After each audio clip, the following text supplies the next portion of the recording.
Ito siya guys, no, kung gusto niyo ng tangke ng tubig, ito ay 14,000 lang ito guys.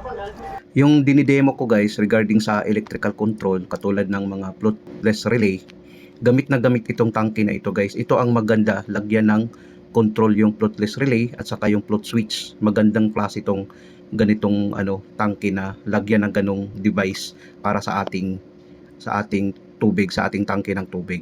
So makikita natin, 14,000 lang yan. Ano to, 1,000 liters to, makikita dito sa tukuran. Mayroon silang 2,000 liters, mayroon ding 1,000 liters. Ito guys, 14,000 ito. 14,000. Tapos ito naman ay 18,000 para sa tangke natin, Yan sa 18,000. Makikita yan dito sa sa tukuran. Sorb Enterprises ito. Purok Masidlacon, Santo Niño, Santo Niño. Dito sa tukuran yan guys. So kung gusto yung bumili, bisita lang kayo dito sa tukuran. Hanapin nyo yan, Magtanong kayo dyan. Sige.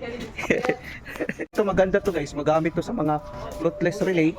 Halimbawa kung gusto mo gumamit ng floatless relay guys, ito maganda to, 1,000 liter, 14,000 lang.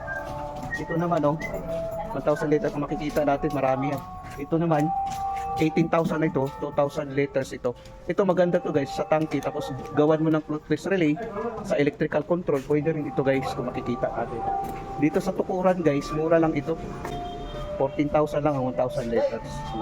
Kaya kung gusto nyo bumili, puntakin nyo ako, tapos puntahan natin dito, tapos kunin natin yung item. Ito guys, mayroon dito guys 200 liters lang ito guys tapos 1.8 siya. Ito, dito, tangke din ng tubig ito. 1,800 ang price, 200 liters pala ito. Ito na siya guys. Kung gusto nyo bumili guys, kontakin nyo ako.